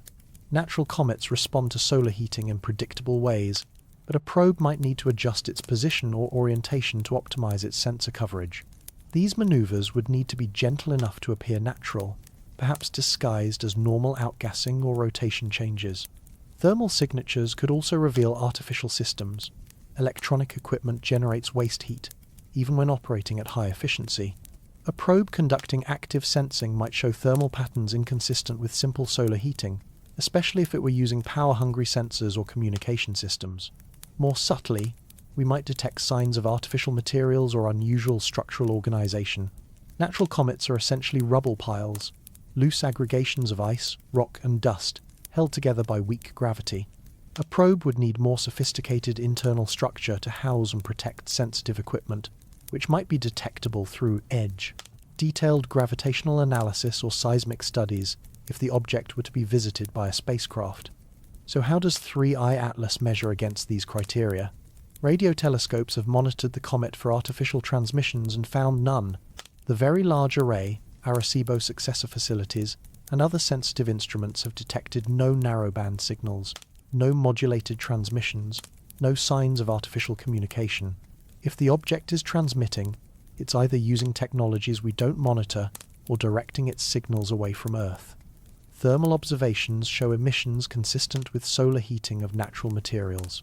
The temperature distribution across the comet's nucleus and coma matches what we'd expect from ice sublimation and dust heating, without obvious signs of internal power sources or active equipment. The object's trajectory follows the laws of celestial mechanics with boring predictability.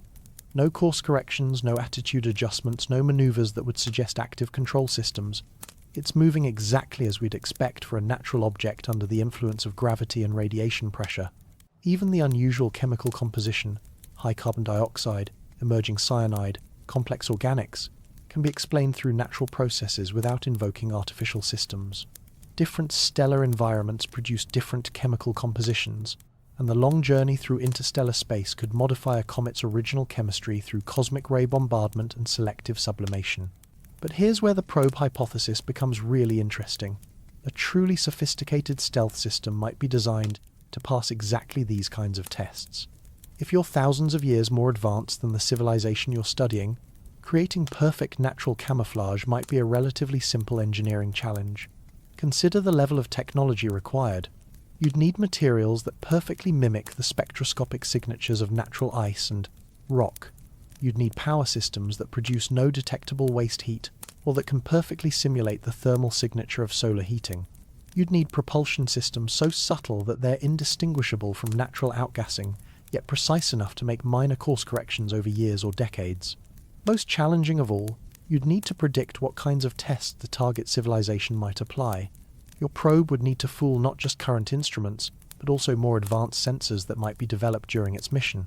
It would need to be sophisticated enough to adapt its camouflage as detection methods improved. From this perspective, the very fact that 3I-ATLAS appears completely natural might be the most sophisticated technology of all. A probe designed by a civilization capable of interstellar travel would presumably be smart enough to avoid the obvious mistakes that would reveal its artificial nature to primitive observers like ourselves. But we're walking into a logical trap here. If we assume that any natural-appearing object might be artificial, then we've made the hypothesis unfalsifiable. Every natural behavior becomes evidence of sophisticated camouflage. Every chemical signature becomes proof of advanced material science. Every orbital trajectory becomes evidence of perfect gravitational calculation. Science works by testing hypotheses that make specific, testable predictions. The probe hypothesis, taken to its logical extreme, makes no testable predictions. It simply explains away all evidence that contradicts it. That's not science, it's conspiracy thinking. A more productive approach would be to consider what kinds of evidence might reasonably distinguish between natural and artificial origins, while acknowledging that sufficiently advanced technology could potentially fool any test we might devise. For instance, we might look for patterns in the timing or targeting of interstellar visitors. If probes were being sent to monitor developing civilizations, we might expect them to arrive during periods of rapid technological development or social change. The fact that 3I-ATLAS arrived during humanity's early space age might be coincidence, or it might reflect intelligent timing. We might also look for coordination between multiple interstellar objects. Natural visitors should arrive randomly, with no correlation between their properties or trajectories. Artificial probes might show subtle patterns that reflect common origin or coordinated mission planning. Over longer timescales, we might expect to see changes in the characteristics of interstellar visitors as our own technology advances. Natural objects should show random variation in composition and behavior. Artificial probes might become more sophisticated over time, adapting their camouflage to fool increasingly sensitive instruments. None of these patterns have been observed, but our sample size remains tiny, just 3 confirmed interstellar objects over 8 years. Statistical analysis requires much larger datasets than we currently possess. The probe hypothesis also raises questions about motivation and logistics. Why would an advanced civilization need to send physical probes when they could potentially gather the same information through long-range sensing? Our own technology is approaching the point where we could detect biosignatures in exoplanet atmospheres from dozens of light-years away. A civilization thousands of years more advanced might be able to conduct detailed planetary surveys without leaving their home system. Physical probes would be necessary only if you needed information that couldn't be gathered remotely, or if you wanted to establish a local presence for more direct intervention. The first possibility suggests that whoever built the probes is interested in details we can't imagine. Perhaps quantum-level analysis of our technology, monitoring of individual human behavior, or assessment of cultural and psychological factors that can't be measured from a distance. The second possibility is more ominous, implying that the probe is a precursor to direct contact or intervention. Under this scenario, 3I-ATLAS might be conducting final reconnaissance before its builders make themselves known, or gathering intelligence for purposes we'd prefer not to contemplate. But we're speculating far beyond what the evidence supports. NASA's assessment remains the most reasonable interpretation of current data. 3I-ATLAS appears to be a natural comet with unusual but explicable characteristics. Its high carbon dioxide content reflects formation conditions in its birth system or modifications during its interstellar journey. Its chemical activity follows predictable patterns as solar heating penetrates deeper into the nucleus. The polarization measurements that initially sparked speculation about unusual dust properties remain preliminary and awaiting peer review. Even if confirmed, they would most likely point toward interesting mineralogy rather than artificial materials. Perhaps the most telling argument against the probe hypothesis is the sheer inefficiency of the approach. If an advanced civilization wanted to study our solar system, they could presumably build a much more capable observation platform and place it in a stable orbit around the Sun or one of the outer planets. Using a comet as camouflage makes sense only if stealth is absolutely critical. If revealing their presence would somehow be catastrophic for either their mission or our development. This brings us back to the broader questions raised by the Fermi Paradox. If advanced civilizations exist but remain hidden, what are they afraid of? What are they waiting for? And what would it mean for humanity if we're living under the watchful eyes of cosmic neighbors who prefer to observe from the shadows? These questions become even more profound when we consider what the discovery of artificial probes would mean for our species and our future. Part 13. Implications for humanity.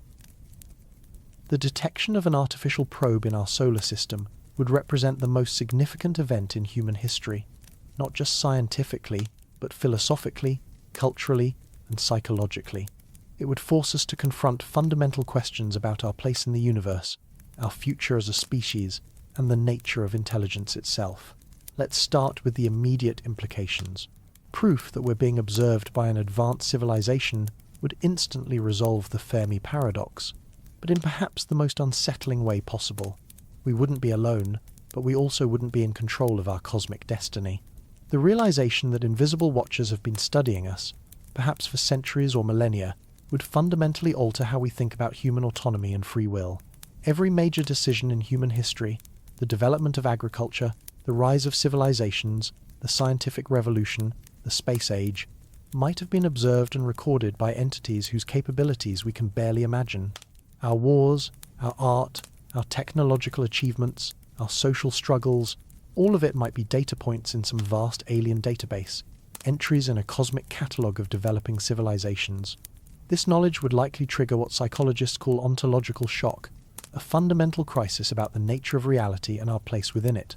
Some individuals and cultures might respond with despair, feeling diminished by the revelation that we're essentially specimens under observation. Others might feel liberated, seeing confirmation that intelligence is common in the universe, and that our problems are part of a larger cosmic story. Religious and philosophical systems would face unprecedented challenges. Many human belief systems place humanity at the center of cosmic significance, whether through divine creation, spiritual evolution, or rational enlightenment. The discovery that we're junior members of a galactic community would require massive theological and philosophical adjustments. But the implications go far beyond immediate psychological impact. The existence of advanced alien observers would raise urgent questions about the rules governing our cosmic neighborhood. Why haven't they made contact? What are they waiting for? What criteria must we meet before open communication becomes possible? If the zoo hypothesis proves correct, we might be living under something like cosmic quarantine, protected but isolated, until we reach sufficient maturity for galactic citizenship. This would suggest that our current historical moment is particularly crucial. The decisions we make about technology, environment, warfare, and social organization might determine whether we graduate to the next level of cosmic civilization or remain indefinitely isolated. The pressure to get it right would be enormous. Every global crisis, climate change, nuclear proliferation, artificial intelligence development, biotechnology risks, would take on cosmic significance. We'd be performing not just for ourselves and future human generations, but for unseen judges whose standards we don't understand. Alternatively, if the dark forest hypothesis were correct, the implications would be even more dire. Discovery of alien probes might mean we've already been targeted for elimination, with the surveillance phase preceding more direct action. Under this scenario, our top priority would be developing defensive capabilities and possibly going into hiding ourselves, ceasing radio transmissions, masking our technological signatures, and preparing for cosmic conflict we're unprepared to fight. The economic and political implications would be staggering either way. Space programs would receive unlimited funding as humanity scrambled to understand our cosmic situation and develop appropriate responses. International cooperation would become essential. The discovery that we're being watched by aliens would make human conflict seem petty by comparison. Scientific research would be revolutionized. Every aspect of physics, biology, and technology would be re-examined in light of the knowledge that far more advanced science exists. We'd be faced with the humbling realization that our proudest achievements, quantum mechanics, relativity, molecular biology, computer science, represent early steps in intellectual journeys that others have completed long ago. But there's another possibility we must consider. What if 3I-ATLAS and other interstellar visitors are entirely natural, but still profound in their implications for understanding cosmic life? Even natural interstellar objects tell us extraordinary things about our galactic neighborhood. They're samples of planetary formation processes from other star systems, carrying information about the chemical and physical conditions that prevail elsewhere in the galaxy. By studying their compositions, structures, and behaviors, we're conducting a form of comparative astronomy that would be impossible any other way. The unusual chemistry of 3I-ATLAS, its high carbon dioxide content, emerging cyanide, and complex organic compounds, provides a window into conditions around distant stars. If life requires specific chemical precursors and environmental conditions, then interstellar visitors help us map the distribution of potentially life-supporting chemistry throughout the galaxy. Each comet, asteroid, or other object from interstellar space represents millions of years of cosmic history compressed into a single messenger. They've traveled between stars, experienced the cold and radiation of deep space, and arrived in our solar system carrying news of worlds we may never visit directly. The growing catalogue of interstellar visitors, Oumuamua with its puzzling properties, Borisov with its familiar chemistry, and now 3I-ATLAS with its distinctive composition, is beginning to sketch the first crude portrait of our galactic neighborhood's diversity. Some stellar systems produce objects that look familiar. Others generate visitors with exotic properties that challenge our understanding of planetary formation. This diversity has profound implications for astrobiology. If the building blocks of life are distributed unevenly throughout the galaxy, then life itself might cluster in certain regions while remaining rare elsewhere. Alternatively, if complex organic chemistry is common, as suggested by the detection of cyanide and other organic compounds in 3I-ATLAS, then the raw materials for life might be available almost everywhere, increasing the odds that biology has emerged independently around many different stars. The upcoming Vera Rubin Observatory will transform interstellar visitor research from a study of rare curiosities into systematic astronomy. With dozens of new objects detected annually, we'll be able to analyze the statistical properties of interstellar populations, their size distributions, chemical compositions, origin directions, and behavioral characteristics. This transformation will provide unprecedented insight into planet formation processes throughout our region of the galaxy. We'll learn whether solar systems like ours are typical or unusual, whether the chemistry that gave rise to Earth's biosphere is common or rare, and whether the materials necessary for technological civilization are widely available or limited to special environments. Perhaps most importantly, systematic study of interstellar visitors will help us understand the processes that might someday spread life and intelligence throughout the galaxy. If natural mechanisms regularly transport complex organic chemistry between star systems, then life might not need to evolve independently everywhere. it might spread through cosmic contamination, seeding new worlds with the chemical precursors necessary for biology. This process, known as panspermia, remains highly speculative, but interstellar visitors provide the most direct way to test its possibility. If we were to discover clearly biological materials in incoming comets, fossilized microorganisms, complex biomolecules, or chemical signatures of metabolic processes, it would revolutionize our understanding of life's distribution throughout the cosmos. Even without finding direct evidence of extraterrestrial life, the chemical diversity revealed by interstellar visitors expands our understanding of what kinds of environments might support biology. Each unusual composition, each exotic chemistry, each unexpected behavior adds to the catalogue of possibilities that astrobiologists must consider when assessing the potential for life elsewhere. From this perspective, 3I-ATLAS is significant whether or not it represents alien intelligence.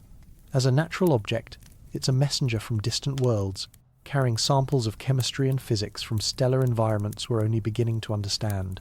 As a potential artificial probe, it would represent the most important discovery in human history. Either way, its passage through our solar system marks a moment of transition in humanity's cosmic perspective, the beginning of our transformation from a single-planet species wandering about cosmic neighbours into active participants in galactic-scale astronomy and astrobiology. But questions remain about how this transformation will unfold, and whether the universe will continue to reveal its secrets gradually, or surprise us with revelations that change everything overnight. Part 14. The Future of the Paradox. As 3I-ATLAS fades into the cosmic distance, carrying its secrets back toward the space between stars, we're left with more questions than answers. But perhaps that's exactly as it should be. The Fermi Paradox isn't a problem to be solved so much as a framework for understanding our relationship with the larger universe. Our interstellar visitor has taught us that the space between stars isn't empty and sterile, but filled with wandering messengers carrying samples of chemistry from distant worlds.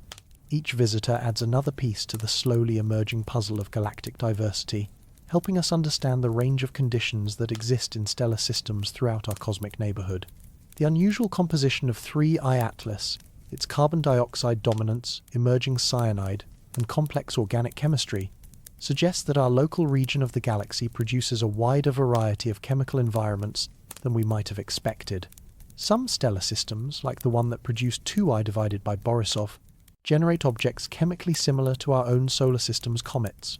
Others, like the birthplace of 3I-ATLAS, operate under different conditions that favour carbon dioxide retention over water ice. This chemical diversity has profound implications for understanding the distribution of potentially life-supporting environments throughout the galaxy. If the building blocks of biology, water, carbon compounds, complex organic molecules are unevenly distributed, then life itself might be clustered rather than uniformly spread among the stars. The polarization measurements and other unusual properties detected in 3I-ATLAS, while still awaiting peer review and confirmation, hint at even greater diversity in the physical properties of interstellar materials. Different dust grain sizes, compositions, and structures reflect different formation and processing environments, each telling a story about conditions in distant protoplanetary disks. But the most intriguing aspect of our growing catalogue of interstellar visitors might be what it suggests about the dynamic nature of our galactic environment. We're not isolated in a static cosmic neighbourhood, but embedded in a complex system where materials, and potentially information, flow regularly between stellar systems. This flow of interstellar visitors is about to increase dramatically. The Vera Rubin Observatory, when it begins full operations, is expected to discover dozens of interstellar objects annually, transforming them from rare curiosities into a regular subject of astronomical research. Within a decade, we might have hundreds of examples to study, allowing statistical analysis of their properties and origins. This wealth of data will revolutionize our understanding of the Fermi Paradox itself. Instead of asking, "Where is everybody?" we might find ourselves asking, "What patterns do we see in the cosmic debris field? And what do they tell us about the prevalence and distribution of complex chemistry, planetary systems, and potentially even life throughout the galaxy?" The search for techno-signatures, evidence of alien technology, will also evolve as our sample size grows. With hundreds of interstellar visitors to examine, we'll be able to establish much better baselines for normal behavior making genuinely anomalous objects stand out more clearly against the background of natural variation. If artificial probes are operating in our solar system, disguised among the natural population of interstellar visitors, the statistical approach might eventually reveal them through subtle patterns invisible in small samples. Coordination between objects, systematic changes in properties over time, or responses to human technological development might become apparent only when viewed across large numbers of visitors. But even if all interstellar objects prove to be entirely natural, their study will contribute to solving the Fermi Paradox by helping us understand the prevalence of conditions necessary for life and intelligence throughout the galaxy. Each chemical composition, each unusual property, each unexpected behavior adds to our understanding of cosmic diversity and the range of environments where biology might take hold.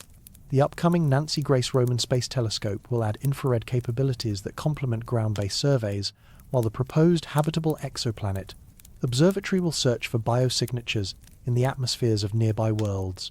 Together, these instruments will provide an unprecedented view of life's potential distribution throughout our cosmic neighborhood. As our observational capabilities improve, we might discover that the universe isn't silent at all. We've simply been listening in the wrong ways. Advanced civilizations might communicate through gravitational waves, use quantum entanglement for instantaneous information transfer, or employ modulation techniques so sophisticated that their signals appear indistinguishable from cosmic background noise. The development of artificial intelligence on Earth might also change how we approach the search for extraterrestrial intelligence. AI systems, capable of analyzing vast datasets, recognizing subtle patterns, and processing information at superhuman speeds might spot evidence of alien technology that has been hiding in plain sight within our astronomical databases.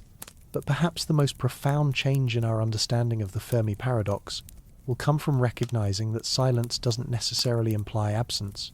A universe filled with patient, subtle civilizations operating on timescales of millions of years might appear quiet to species like ourselves, who have been broadcasting for less than a century and listening seriously for only a few decades. From the perspective of galactic history, we're newcomers who just started talking. The fact that we haven't received immediate responses might say more about cosmic courtesy than cosmic emptiness. Advanced civilizations might be waiting for us to demonstrate wisdom, maturity, and responsibility before opening formal diplomatic relations. In this context, our current historical moment becomes particularly significant. We're living through humanity's transition from a single-planet species to a potentially interstellar civilization. The decisions we make about technology, environment, and social organization during this transition might determine whether we eventually join the galactic community or remain indefinitely isolated.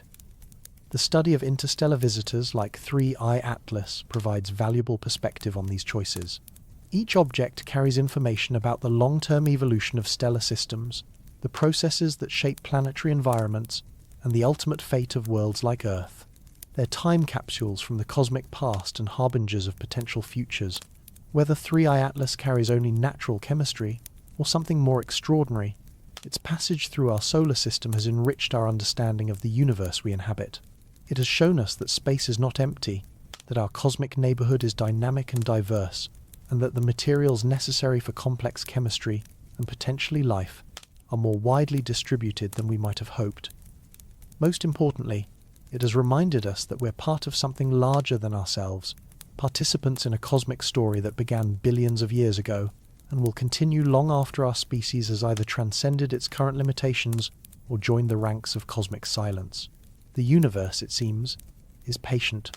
It sends us messengers like 3I-ATLAS, not with urgent communications, but with gentle invitations to look beyond our immediate concerns and consider our place in the grand cosmic conversation. Whether we're wise enough to accept that invitation remains to be seen. Part 15. Closing Meditation. Imagine, for a moment, that you're traveling alongside 3I-ATLAS as it continues its ancient journey through our solar system. You're moving at 19 kilometers per second, fast enough to circle the Earth in less than an hour, yet barely crawling by the standards of interstellar space. Around you, the darkness is punctuated by the distant glow of our sun, growing brighter with each passing day as you approach your closest encounter with our star.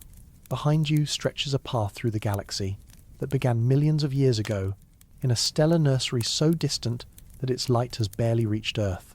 You've drifted through the cosmic void, past failed stars and dying suns, through clouds of gas and dust where new worlds are being born, carrying with you the chemical signature of your birthplace like a cosmic fingerprint. You are older than complex life on Earth, older than the oxygen in our atmosphere, older than the continents beneath our feet. You have witnessed the rise and fall of countless stellar generations, the birth and death of planetary systems, the slow waltz of galaxies through the expanding universe. You are, in the most literal sense, a traveller from deep time, as well as deep space. Now, as you warm in the light of an alien sun, you begin to awaken. Ancient ices sublimate into gas, carrying with them complex molecules that have been frozen since the early days of the galaxy. Carbon dioxide streams away from your nucleus, along with carbon monoxide, water vapor, and the cyanide compounds that give you a faint green glow in the cosmic darkness. To the inhabitants of the third planet from this yellow star, you represent mystery. They point their instruments at you, analyze your light, and debate your nature in their academic journals and conference halls. Some see you as a natural wonder, a sample of pristine materials from the galactic deep. Others wonder if you might be something more, a messenger, a probe, a sign that they are not alone in their cosmic neighborhood. They don't yet know that the answer might be both, or neither, or something entirely beyond their current understanding. The universe operates on scales of space and time that dwarf individual civilizations, individual species, individual worlds. What appears mysterious to them might be commonplace on galactic scales. What seems impossible to their science might be elementary physics to civilizations a million years older. But perhaps the most beautiful thing about your visit is not what you are, but what you represent, the universe talking to itself. You are a conversation between stellar systems, a chemical dialogue carried out across impossible distances and unimaginable time spans. The carbon in your nucleus was forged in the heart of a dying star. The water ice that once coated your surface formed in the cold outer regions of a protoplanetary disk. The complex organic molecules streaming from your coma tell stories of chemistry that unfolded over cosmic eons. In studying you, the inhabitants of this small blue world are learning to read the universe's own language, the vocabulary of atoms and molecules, the grammar of physics and chemistry, the poetry of cosmic evolution. They are discovering that they too are part of this conversation, built from the same stellar ash, shaped by the same physical forces, participating in the same grand narrative that connects all matter and energy across space and time. Maybe the universe isn't silent after all. Maybe it speaks constantly, through wanderers like you, through the light of distant stars, through the patient accumulation of knowledge that turns mystery into understanding. Maybe intelligence isn't rare, it's inevitable, emerging wherever matter and energy and time combine in sufficient complexity and duration. Maybe the inhabitants of this world aren't looking for cosmic neighbors because they're alone, but because they're finally ready to recognize that they were never alone at all. They're part of a universe that thinks, that creates, that dreams across scales and durations that make their brief individual lives seem like single thoughts in a vast cosmic mind. As you continue your journey past their sun and back toward the space between stars, you carry with you not just the ancient chemistry of your birth, but also something new, the knowledge that at least one world in this stellar system has produced beings capable of wonder, beings who look up at the night sky and ask the deepest questions about existence, meaning, and their place in the cosmic story. Whether they ever receive direct answers to those questions is less important than the fact that they're asking them. In a universe where most matter remains forever unconscious, where most worlds never develop life capable of contemplating its own existence, the emergence of questioning intelligence is itself a kind of answer, a proof that the cosmos is not merely a collection of particles obeying physical laws, but a system capable of understanding itself through the thoughts and observations of its conscious components. You are part of that system, as are the beings who watch your passage with their telescopes and their theories, and their sense of wonder. You are all temporary arrangements of ancient atoms, brief patterns in the flow of cosmic evolution, momentary expressions of the universe's endless creativity and complexity. And in this moment, as your path carries you past their world and toward distant encounters with other suns, other planets, other possibilities for connection and understanding, you embody the most profound truth of cosmic existence. Everything is connected, everything is temporary, and everything is participating in a conversation too vast and patient and beautiful for any single participant to fully comprehend. The silence of the stars, it turns out, was never really silence at all. It was just the universe, waiting for its children to learn how to listen. Sleep well, knowing that you are part of this cosmic conversation, this grand dialogue between matter and energy, between order and chaos, between the known and the unknowable. Tomorrow, you will wake to a universe that continues to reveal its secrets. One wandering visitor, one distant signal, one moment of wonder at a time. The mystery remains, but so does the promise. We are not alone, we have never been alone, and the conversation is just beginning.